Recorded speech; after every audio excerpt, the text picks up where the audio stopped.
Hey, salut tout le monde, on se retrouve aujourd'hui sur Tutovrac. Ensemble aujourd'hui, on va tester et voir ensemble un petit bateau télécommandé.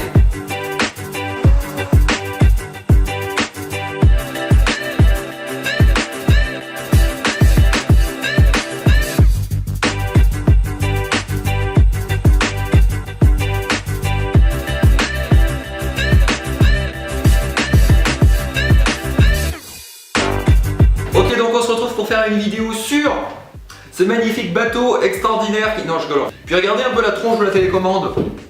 Bon, c'était une blague, on passe maintenant au vrai bateau. Allez, brrr, c'est parti.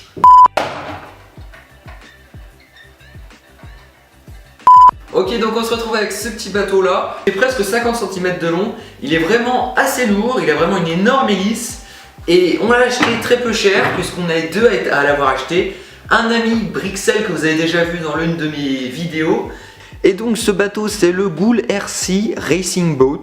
Donc c'est pas du modélisme mais franchement c'est pas mal. Le GC001 vraiment pour commencer c'est top. Franchement on n'en est pas déçu mais il y a quelques points négatifs et on va voir tout ça dans cette vidéo. Pour commencer, ce bateau là est censé aller jusqu'à 30 km/h, ce qui est vraiment énorme pour ce genre de maquette. Donc vous pouvez le trouver aux alentours des 30 €. Celui-là il coûtait 27 € plus quelques euros de frais de port. Alors ce qui est d'abord très bien, c'est qu'on a une grande autonomie. On tient environ une bonne quinzaine, une bonne vingtaine de minutes pour faire des petites figures sympas. Donc il est fourni dans la boîte avec le bateau, la télécommande qui est une télécommande basique mais qui marche assez bien. Il y a à l'avant des protections. Donc pour l'allumer, comment est-ce qu'on fait? Il suffit d'utiliser la télécommande. On l'ouvre, on appuie sur On. Ensuite, il va falloir appuyer sur la petite molette pour pouvoir régler le canal pour qu'ils puissent se lier ensemble.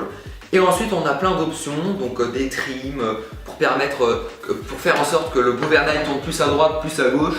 Hein, c'est des réglages basiques mais qui fonctionnent.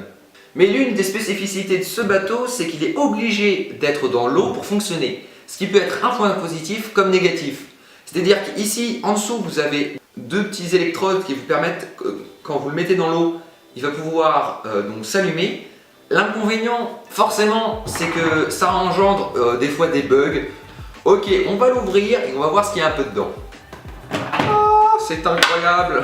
Il y a deux protections très pratiques pour éviter qu'il prenne l'eau, mais on trouve toujours un peu d'eau à l'intérieur, on va pas se mentir, c'est clair. Voilà l'intérieur, de toute beauté. Vous avez donc plusieurs éléments qui sont assez distincts. On a la grosse batterie. La grosse batterie de 1500 mAh en 7,4 volts. Vous avez un moteur qui dirige le gouvernail, donc ça c'est un moteur normalement pas à pas. Il y a aussi donc l'énorme moteur, vous pouvez regarder, c'est extraordinaire, qui marche extrêmement bien et qui a un water cooling. Ensuite on a donc le système de radiocommande, bon ça c'est basique. Donc pour l'allumer, on met ça à l'intérieur, pack, on relie les deux éléments.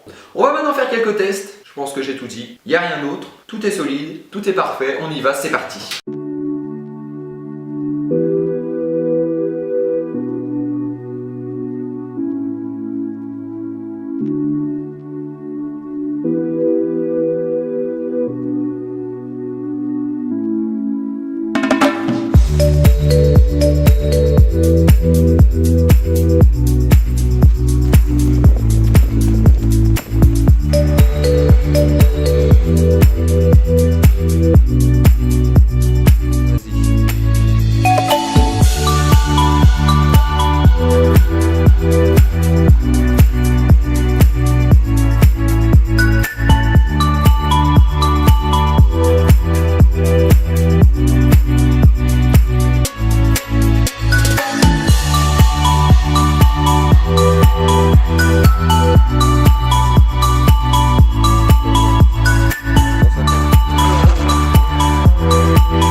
Merci d'avoir visionné cette vidéo, j'espère qu'elle vous aura plu. Vous pouvez vous abonner et mettre un like. Et on se retrouve sur Tutorac pour une prochaine vidéo. Allez, ciao tout le monde.